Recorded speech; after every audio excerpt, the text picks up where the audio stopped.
Second টেস্টের জন্য জ্যামিতি কমন।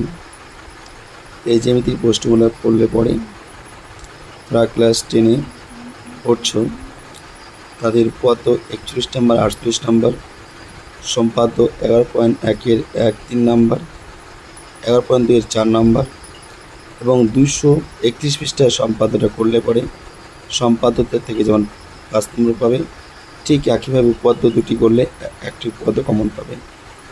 জ্যামিতির যে প্রয়োগ হিসেবে উপপাদ্যর পিছনে যে প্রশ্ন থাকে তার মধ্যে থেকে দুটি প্রয়োগ থাকবে, একটি প্রয়োগ লিখতে হবে।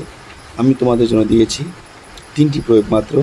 216 পৃষ্ঠার 14 নম্বর প্রয়োগ, 252 পৃষ্ঠার 8 নম্বর প্রয়োগ, 259 পৃষ্ঠার 5 নম্বর প্রয়োগ এবং সংক্ষিপ্ত প্রশ্ন যে আছে, সংক্ষিপ্ত প্রশ্ন হিসেবে এই 3টি প্রশ্নের মধ্যে তোমরা একটি প্রশ্ন পেয়ে যাবে। আর তোমাদের একটি প্রশ্ন কিন্তু পরীক্ষায় আসবে, একটি প্রশ্ন আসবে, একটি প্রশ্ন করতে হবে। 260 পৃষ্ঠার 8-এর 4 নম্বর, 212 পৃষ্ঠার 10 নম্বর, 220 পৃষ্ঠার 12-র 5 নম্বর। এই সংক্ষিপ্ত প্রশ্ন থেকে একটা প্রশ্ন আসবে, তোমাদের একটাই করতে হবে। জ্যামিতিক প্রয়োগ দুটি আসবে, একটা করতে হবে, এই 3টির মধ্যে হয়ে যাবে। সম্পাদ্য আমি দিয়েছি, সম্পাদ্য থেকে সাধারণত 11.1 এবং 231 পৃষ্ঠার সম্পাদ্য একটা মাধ্যমিক পরীক্ষা থাকবে, আর 11.2টা শুধু ইন্টারেস্টের জন্য করতে হবে। উপপাদ্য 41 নম্বর, উপপাদ্য 48 নম্বর, এই দুটি উপপাদ্য করলে তোমাদের কিন্তু হয়ে যাবে। তাহলে যদি তোমাদের ভালো লাগে ভিডিওটি অবশ্যই তোমরা কমেন্ট করো, লাইক করো এবং সাথে শেয়ার করে দেবে।